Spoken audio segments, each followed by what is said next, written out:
मैं doctor R के पुरोहित, आपका स्वागत है। आज जनसंपर्क पर चर्चा करें। लोक प्रशासन के कार्यों में जैसे जैसे वृद्धि होती जा रही है, राज्य का लोक कल्याण कार्य स्वरूप उतना ज्यादा निखरता जा रहा है। दोनों चीजें, लोक कल्याण का राज्य का स्वरूप और लोक प्रशासन का स्वरूप, दोनों एक दूसरे से जुड़े हुए हैं। क्योंकि शासन की नीतियों को, जो कि मूलतः लोक कल्याण पर आधारित होती हैं, उन्हें क्रियान्वित करने की पूरी जिम्मेदारी लोक प्रशासन की होती है। लोक प्रशासन अपनी तरफ से कुछ नहीं करता, अपितु उन्हें जो नीतियां दी जाती हैं, उन नीतियों को पूरी ईमानदारी से लागू करने का प्रयास करता है। आखिर शासन की जो भी नीतियां होती हैं, उन समस्त नीतियों का अंतिम उद्देश्य जनता का कल्याण करना होता है।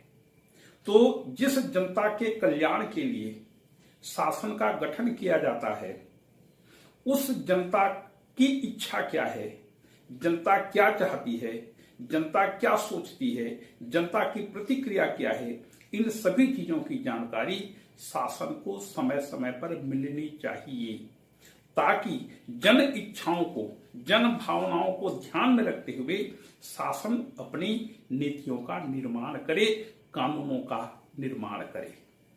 तो जनता और शासन, इन दोनों के बीच परस्पर संबंध होना चाहिए, और यह संबंध जितना ज्यादा घनिष्ठ होगा, शासन उतना अच्छा काम करेगा और जनता का कल्याण भी उसी अनुपात में होगा। तो जनसंपर्क का होना सर्वाधिक अनिवार्य है, कम से कम प्रजातांत्रिक व्यवस्थाओं के लिए। अन्य शासन व्यवस्थाओं में भी जनता के हितों का ध्यान रखा जाता है, लेकिन वहां पर सरकारें उत्तरदायी नहीं होती। जबकि प्रजातांत्रिक व्यवस्था का मूल तत्व उत्तरदायित्व है कि शासन जो भी करता है जनता के प्रति उत्तरदायी होकर करता है, क्योंकि जनता ने ही उसे शासन का अधिकार दे दिया है, और वह भी चुनाव के माध्यम से। यह संभव है कि यदि शासन और जनता के बीच संपर्क कट जाए, कम हो जाए, या प्रशासनिक अधिकारी शासन को गलत सूचनाएं देवे, तो यह संभव है कि अगले चुनाव में वह सरकार परास्त हो जाए। तो जनता और सरकार के बीच निरंतर संबंध बना रहना चाहिए। इस संबंध में सरकारी नीति और कार्य के विषय में जनता को सूचना देना, जनता को जानकारी देना, और जनता की क्या इच्छा है इसके बारे में जानकारी प्राप्त करना, ये जनसंपर्क के अंतर्गत आता है। इसमें क्या होता है कि शासन के बारे में जनता के मन में जो भी गलतफहमी हो, उसको दूर करना, जनता की राय जानना। प्रशासनिक अधिकारी जनता की राय जानने का प्रयास करते हैं, क्योंकि प्रशासनिक अधिकारियों का प्रत्यक्ष संपर्क आम जनता से होता है। तो आम जनता जिन तकलीफों को भोगती है, जो उसके सामने समस्याएं आती हैं, इन सभी समस्याओं के बारे में प्रशासनिक अधिकारी या तो स्वयं निर्णय लेते हैं, और यदि उनके क्षेत्र के बाहर हुआ तो वह अपने उच्च अधिकारी को इस विषय में सूचित करते हैं, और ताकि जनता की परेशानियों को दूर करने के लिए आवश्यक कदम उठाया जा सके। तो जनता और सरकार के बीच परस्पर संबंधों को जनसंपर्क के अंतर्गत सम्मिलित किया जाता है। इसमें एफ इंग्लिश नाम के एक विचारक हैं लोक प्रशासन के, उनका कहना है कि यह किसी संगठन या व्यक्ति के द्वारा जनता की लोकप्रियता प्राप्त करने की कला है। जनता की लोकप्रियता प्राप्त करने की कला, कला मतलब जनता की राय जानना और शासन क्या कर रहा है उसके बारे में जनता को बताना, दोनों चीजें। तो ये जनता लोकप्रियता प्राप्त करने की एक कला है। इसमें मिलेट के अनुसार इसमें 4 तत्व होते हैं। सबसे पहले जन इच्छा और आवश्यकताओं को जानना, जनता शासन से क्या अपेक्षाएं करती है इसके बारे में जानकारी प्राप्त करना। दूसरा, जनता को सलाह देना कि उन्हें क्या सोचना चाहिए, क्या कामना करनी चाहिए, क्या उनको चाहिए, मांग करने के लिए उनको प्रेरित करना। जब जनता मुखर नहीं होगी जब जनता अपनी आवश्यकताओं को, अपनी समस्याओं को शासन तक नहीं पहुंचाएगी, प्रशासनिक अधिकारियों को नहीं बताएगी, तब तक प्रशासन किस प्रकार से काम करेगा। तो जनता और प्रशासन के बीच निरंतर संपर्क बना रहना चाहिए और जनता और सरकार के मध्य उचित संबंधों की स्थापना करना, ताकि गलतफहमियों को, भ्रांतियों को दूर किया जा सके, जन शिकायतों का निवारण किया जा सके। और चौथा है शासन के कार्यों की जानकारी देना। ये 4 तत्व जनसंपर्क के अंतर्गत सम्मिलित किए जाते हैं। अब देखें आवश्यकता, जनसंपर्क की आवश्यकता क्यों पड़ती है। सबसे पहले सरकार के कार्यों में वृद्धि लगातार होती जा रही है। सरकार का पूरा स्वरूप लोक कल्याणकारी बन चुका है, तो सरकार के कार्यों में निरंतर वृद्धि होती जा रही है। किसी जमाने में राज्य को पुलिस राज्य का नाम दिया जाता था कि शासन का काम केवल आंतरिक झगड़ों से व्यक्ति की रक्षा करना है, बाह्य आक्रमण से देश की रक्षा करना है और जनता से टैक्स वसूल करना है। ये 3 काम पहले मान लिए गए थे, लेकिन यह पुलिस राज्य की अवधारणा आज से 200-300 साल पहले प्रचलित थी। आज इसको नाम लेने वाला भी कोई नहीं बचा है। आज दुनिया भर के सभी देशों ने लोक कल्याणकारी स्वरूप को स्वीकार कर लिया है, अर्थात शासन जो भी काम करेगी उन सभी कार्यों का मुख्य उद्देश्य होगा जनता का कल्याण करना। इसलिए पहले जो जनता प्रशासनिक अधिकारियों को देख करके छुप जाती थी, अपने घर में दरवाजा बंद कर लेती थी, आज वही जनता प्रशासनिक अधिकारियों से आंख मिलाकर बात करने की हिम्मत रखती है, क्योंकि प्रशासन का मुख्य उद्देश्य जनता का कल्याण करना होता है। तो सरकारी कार्य में वृद्धि हो जाने के कारण जनता को इसकी सूचना होनी चाहिए कि जनता के लिए सरकार के द्वारा कौन कौन से काम किए जा रहे हैं। दूसरी चीज, आलोचना और विरोध से बचाव। कभी जनता सुप्तावस्था में रहा करती थी, कौन रूप हो हम ही कहानी, कोई राजा कोई भी हमको क्या फर्क पड़ता है, यह भावना पहले प्रचलित थी। लेकिन आज समय समय पर चुनाव, नियमित रूप से चुनाव होते हैं। इन चुनावों के समय जनता अपनी राय, अपना मत अभिव्यक्त करती है। तो यदि मान लीजिए सरकार और जनता के बीच संपर्क नहीं है, तो निश्चित रूप से सरकार के कार्यों की आलोचना अधिक होगी, विरोध अधिक होगा, और इसका परिणाम यह भी हो सकता है कि आने वाले चुनाव में उस दल को वोट जनता न देवे। तो सरकारी कार्यों की आलोचना और उसके विरोध को कम करने के लिए भी जनसंपर्क का होना आवश्यक है। तीसरा, समर्थन प्राप्त करना। आखिर सरकार का मुख्य आधार है जनता का समर्थन। यदि सरकार और जनता के बीच निरंतर संपर्क बना रहा तो जनता का सरकार को समर्थन प्राप्त होता है। और चौथा है सेल्समैन की भूमिका। प्रशासनिक अधिकारी शासकीय नीतियों के बारे में जनता को समझाते हैं। जिस प्रकार से दुकान में काम करने वाला एक सेल्समैन, बेचने वाला एक कर्मचारी, अपना सामान बेचने वाला एक दुकानदार या दुकान में काम करने वाला कोई व्यक्ति उस किसी उत्पाद के बारे में बहुत अच्छी अच्छी बातें आपको बताता है और आपको प्रलोभित करता है ताकि आप उस सामान को क्रय कर लें। इसी प्रकार से शासन के अधिकारी जो होते हैं, ये अधिकारी एक सेल्समैन के समान जनता को समझाते हैं, किसी नीति की, किसी योजना की उपयोगिता को समझाते हैं, उनको कन्विंस करते हैं कि यह जो काम हो रहा है आपके हित के लिए हो रहा है, इसलिए आप इसको अपनाइए, इसको स्वीकार करिए। इस प्रकार से अब देखें, लोक संपर्क विभाग होता है। लोक संपर्क विभाग का मुख्य काम है जनता से संपर्क करना, शासन और जनता के बीच एक कड़ी के रूप में काम करना। तो दुनिया के सभी देशों में लोक संपर्क विभाग की स्थापना की जाती है। पब्लिक रिलेशंस डिपार्टमेंट एक होता है।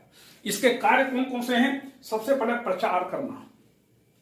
प्रचार और जनसंपर्क में अंतर होता है। प्रचार मतलब अपने पक्ष के बारे में प्रचार करना, जनता की उसमें परवाह नहीं की जाती। और प्रचार किसी गलत चीज का भी हो सकता है, लेकिन यहां पर शासन जो भी काम करता है गलत काम का प्रचार वह नहीं करता है, या गलत काम से बचने का पूरा पूरा प्रयास करता है। तो शासन के द्वारा प्रचार किया जाता है उसके अच्छे कार्यों के बारे में। और इसके लिए न्यूज रील बनाना। पहले समझिए कि आज से 30-40 साल पहले तक सरकारें समय समय पर न्यूज रील बनाया करती थी। न्यूज रील का मतलब, ये न्यूज रील फिल्मों के समान ही होता था, लेकिन एक वृत्त चित्र के समान होता था। और कोई भी फिल्म प्रारंभ होने के पहले टॉकीज हुआ करते थे फिल्म देखने के लिए। टेलीविजन तो उस जमाने में था नहीं, या और कोई दूसरे उपाय, मोबाइल और ये यूट्यूब वगैरह तो कुछ भी नहीं था। तो लोगों का मनोरंजन केवल फिल्मों के माध्यम से विशेष करके होता था। तो फिल्म शुरू होने के पहले प्रत्येक टॉकीज में, प्रत्येक शो में फिल्म शुरू होने के पहले न्यूज रील दिखाया जाता था। और वह न्यूज रील 5 मिनट 10 मिनट का हुआ करता था। और इसमें पूरे सरकार की विभिन्न प्रकार की गतिविधियों को जितना हो सकता है उन सभी चीजों को सम्मिलित करके फिल्म बनाई जाती थी। उसको न्यूज रील कहा जाता है। तो आजकल न्यूज रील का चलन खत्म हो गया है, लेकिन टेलीविजन में आप देख लीजिए कितने प्रकार के सरकारी विज्ञापन होते हैं, सरकारी योजनाओं को प्रचार प्रसार किया जाता है, जनता को बताया जाता है कि जनता के कल्याण के लिए ऐसे ऐसे काम हो रहे हैं। तमाम चीजों के बारे में वृत्त चित्र बनाना, चलचित्र बनाना और विज्ञापन तथा पोस्टर बना करके जनता के सामने प्रदर्शित करना। आए दिन आप शहरों में देखेंगे बड़े बड़े पोस्टर सरकारी कार्यों के, सरकारी नेताओं के, ये काम हमने किया, इस प्रकार से प्रचारित किया जाता है। दूसरा है जन प्रशिक्षण। विशेष करके कई राष्ट्रों में या कई प्रदेशों में आपदा आती रहती है। इन आपदाओं से बचने के लिए जनता को उचित प्रशिक्षण दिया जाता है। जैसे पिछले वर्षों में हिमाचल प्रदेश में जबरदस्त, उत्तराखंड में जबरदस्त बाढ़ आई थी। बादल फट जाने के कारण हजारों लोग मारे गए थे। अब यदि वहां पर होता है तो वहां पर लोग वहां पर रहते हैं उन लोगों को प्रशिक्षित किया जा रहा है कि यदि ऐसी आपदा भविष्य में आए तो आपको क्या करना चाहिए, बचाव किस प्रकार से आप करेंगे।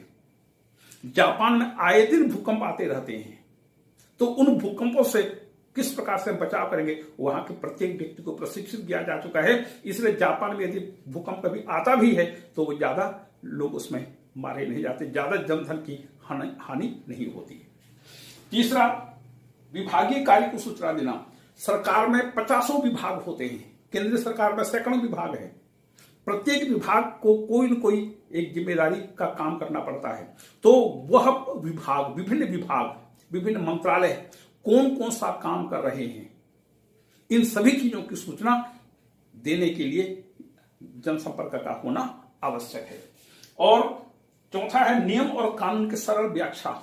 नियम और कानून बहुत ही जटिल होते हैं, आम जनता के समझ से परे होते हैं। यहां तक कि संविधान या कानून जिस भाषा में लिखे जाते हैं वह न्यायपालिका की भाषा होती है। न्यायपालिका की भाषा आम जनता की समझ से परे होती है। तो उन कानूनों और नियमों की सरल शब्दों में व्याख्या करने के लिए भी जनसंपर्क का होना आवश्यक है। फिर पांचवा, सरकारी विज्ञापन। जनसंपर्क विभाग सरकारी विज्ञापन जारी करता है। आए दिन आप देखते होंगे समाचार पत्र में पूरे पेज का बड़ा बड़ा विज्ञापन प्रकाशित होता है। और सरकारें, प्रत्येक सरकार, चाहे राज्य सरकार हो चाहे केंद्र सरकार हो, हजारों करोड़ रुपये विज्ञापनों पर खर्च करती हैं, जनता से टैक्स लेती हैं और इन करों से प्राप्त राशि को विज्ञापनों के माध्यम से विज्ञापन देकर के खर्च करती हैं। क्या आप सोचते हैं कि समाचार पत्र में पूरे पेज में जो एक विज्ञापन प्रकाशित होता है वह क्या 2000-5000 में प्रकाशित होता है? नहीं, लाखों रुपए लगते हैं एक पेज का विज्ञापन। यह समाचार पत्र के नंबर ऑफ सर्कुलेशन पर डिपेंड करता है।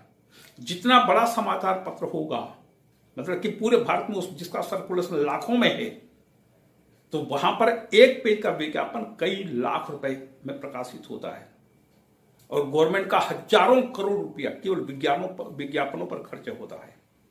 अब सोचिए, जैसे पंजाब की सरकार हो, चाहे दिल्ली की सरकार हो, चाहे गुजरात की सरकार हो या राजस्थान की सरकार हो, वह सरकार यदि कोई काम करती है तो अपने कामों का विज्ञापन प्रकाशित करने के लिए विभिन्न दूसरे राज्यों के समाचार पत्र को विज्ञापन प्रकाशित करवाती है।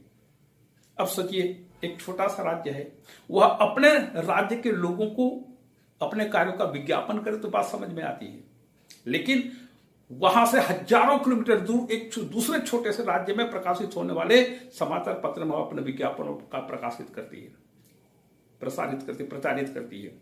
तो ये केवल जनधन की हानि है, जनधन का दुरुपयोग है। फिर जन इच्छा की जानकारी प्राप्त करना, जब तक जनता की इच्छा की जानकारी प्राप्त नहीं होगी तब तक शासन अच्छी नीतियों का निर्माण नहीं कर सकेगा। फीडबैक प्राप्त करना, उपलब्धियां गिनाना, यह भी बहुत जरूरी है, क्योंकि शासन जो भी नीतियां बनाती है उनको क्रियान्वित करती है, उसका परिणाम प्राप्त करती है और उपलब्धियों को गिनाती है। कि समय समय पर आप देखते होंगे कि सरकारें जनता को अनुदान देती है, जैसे कृषि के क्षेत्र में अनुदान हुआ या इसी प्रकार से बोनस राशि का वितरण किया जाता है। तो सरकारों को मुख्यमंत्री घोषित करते हैं कि आज हमने इतने 1000 करोड़ रुपए किसानों के खाते में जमा किए। उपलब्धियां गिनाना और जन भ्रांतियों को दूर करना, जनता की गलतफहमियों को दूर करना, क्योंकि सत्तारूढ़ दल है, दूसरा विरोधी दल है। सत्तारूढ़ दल अपने कार्यों की अच्छाई को व्यक्त करेगा, विरोधी दल जनता के बीच दुष्प्रचार कर सकता है, सरकारी नीतियों का विरोध करने की नीति अपना सकता है, जनता को भ्रांत कर सकता है, अपनी ओर मिलाने के लिए सरकारी कार्यों का विरोध करने की नीति अपना सकता है। तो इस प्रकार से भ्रांतियों को दूर करना। अब देखें जनसंपर्क के माध्यम।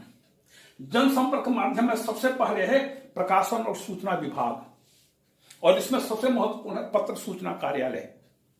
यह जो पत्र सूचना कार्यालय है, यह विभिन्न प्रकार के समाचार पत्रों में विज्ञापन देता है।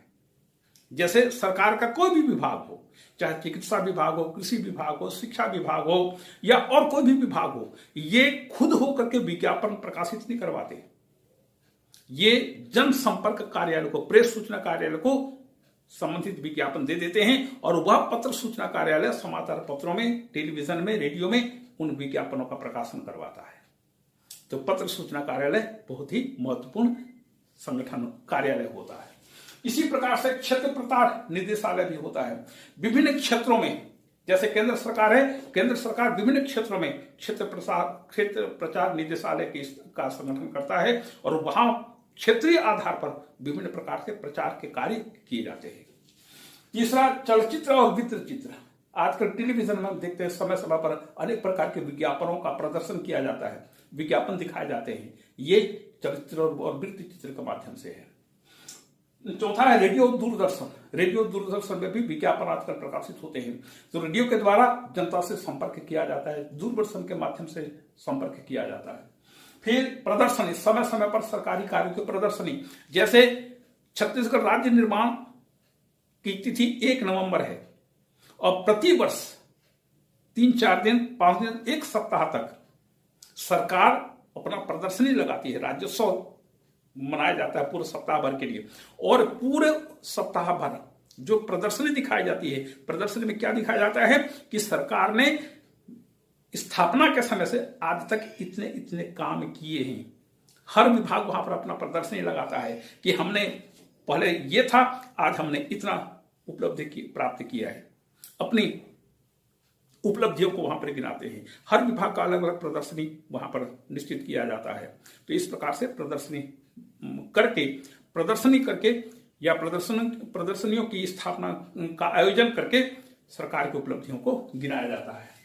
फिर सार्वजनिक सभाएं और प्रत्यक्ष संपर्क। समय समय पर राजनीतिक नेता सार्वजनिक सभाएं करते हैं, रैलियां निकालते हैं। उन रैलियों में सरकार की अपनी उपलब्धियों को वहां पर गिनाते हैं। इसके अलावा प्रत्यक्ष संपर्क, अभी आपने पिछले दिनों देखा होगा कि छत्तीसगढ़ के मुख्यमंत्री ने पूरे छत्तीसगढ़ के विभिन्न विधानसभा क्षेत्रों का व्यापक तौर पर दौरा किया। वहां पर जनता से रूबरू हुए, जनता की समस्याओं को उन्होंने सुना और तत्काल वहां पर जनहित के लिए अनेक प्रकार की योजनाओं की घोषणा की, अनेक प्रकार के कार्यों की घोषणा की। तो ये प्रत्यक्ष संपर्क बहुत ज्यादा प्रभावशाली होता है, क्योंकि आम जनता को राज्य के सबसे बड़े व्यक्ति से बात करने का, एक अंतरक्रिया करने का अवसर प्राप्त होता है। और जनमत सर्वेक्षण, समय समय पर सर्वेक्षण किया जाता है कि अमुक नीति के बारे में, अमुक चीज के बारे में आपकी राय क्या है, जनता की राय ली जाती है। और पत्र व्यवहार, एक समय था जब पत्रों के माध्यम से जनता सरकार से और सरकार जनता से संपर्क कर पाती थी। जैसे जब मध्य प्रदेश में श्यामाचरण शुक्ल प्रधान मुख्यमंत्री थे, तो उन्होंने एक बार सभा में भाषण देते हुए कहा था, जनता से कहा था, आपको कोई सी भी तकलीफ हो, आपको कोई भी समस्या हो, मुझे आप एक पोस्ट कार्ड लिखिए, मैं आपकी समस्या का निदान करूंगा। जनता बहुत खुश हो गई थी। भले ही आगे चल करके उसका कार्यक्रम कितना हुआ, नहीं हुआ, अच्छा हुआ, बुरा हुआ, बात की बात है, लेकिन इस प्रकार की बातों से जनता में सरकार के प्रति एक सकारात्मक धारणा उत्पन्न होती है। अब जन इच्छा जानने के साधन पर चर्चा करें। जन इच्छा जानने का साधन सबसे पहले समाचार पत्र। आपने गौर किया होगा, समाचार पत्रों में एक कॉलम होता है लोकवाणी। उस लोकवाणी में कोई भी पाठक, समाचार पत्र पढ़ने वाला, अपनी मन की बात वहां पर प्रकाशित कर सकता है अपने नाम से। पहले लोकवाणी बहुत अधिक हुआ करती थी, आजकल इसका कारण बिल्कुल छोटा पड़ता जा रहा है, क्योंकि जन अभिव्यक्ति के अनेक साधन उत्पन्न हो गए हैं, इसलिए समाचार पत्रों में इसका कॉलम बहुत छोटा हो गया है। पहले लोकवाणी या जनवाणी नाम से एक कॉलम हुआ करता था समाचार पत्रों में। तो जो क्षेत्र प्रचार निदेशालय है या जनसंपर्क विभाग है, वह समाचार पत्रों में प्रकाशित जो समाचार होते हैं, चाहे नकारात्मक हो चाहे सकारात्मक हो, इन सब की कतरन संबंधित विभागों को भेजता है। देखिए ये आपकी उपलब्धियां हैं और देखिए आपके विभाग में ये कमियां हैं, इसको ठीक करिए। मतलब कि जब कतरनें उन विभागों को भेजी जाती हैं तो उन कतरनों को वहां के उच्च अधिकारी पढ़ते हैं, उसके आधार पर फिर अपनी नीतियों में आवश्यक सुधार करते हैं, कार्यों में, कार्य करने की शैली में सुधार करते हैं, ताकि जनता की तकलीफें कम हो, जनता की समस्याओं का निराकरण किया जा सके। दूसरा है सर्वेक्षण। समय समय पर विभिन्न संगठन सर्वेक्षण करते हैं। आप ध्यान दिया होगा कि जैसे ही भारत में किसी विधानसभा या लोकसभा का मतदान कंप्लीट हो जाता है, तत्काल सर्वेक्षण रिपोर्ट आपको दिखाया जाता है, एग्जिट पोल जिसे कहते हैं, कि जनता की राय क्या है, जनता क्या सोचती है विभिन्न राजनीतिक दलों के बारे में, किस दल को कितना वोट मिलने की संभावना है, कितनी सीट मिलने की संभावना है। ये एग्जिट पोल, ये सर्वेक्षण का ही नतीजा है। फिर है कार्ड पद्धति। लोगों को कार्ड भेजा जाता है और उनसे कहा जाता है कि इस प्रश्न पर आपकी राय क्या है, अपनी राय बताइए। फिर प्रत्यक्ष संपर्क, जनता से प्रत्यक्ष संपर्क करना। और आगे है सामूहिक विचार विमर्श। समय समय पर इन नेताओं को, राजनीतिक नेताओं को, मंत्रियों को विभिन्न प्रकार के सम्मेलनों में, समारोह में बुलाया जाता है। वहां पर अनेक प्रकार की बातें वो कहते हैं और वहां पर जो उपस्थित दर्शक हैं वो भी अपनी बातें कहते हैं। इस प्रकार से सामूहिक विचार विमर्श से एक नई चीज की प्राप्ति होती है, जो कि जनता के हित से संबंधित होता है। अब देखें बाधाएं।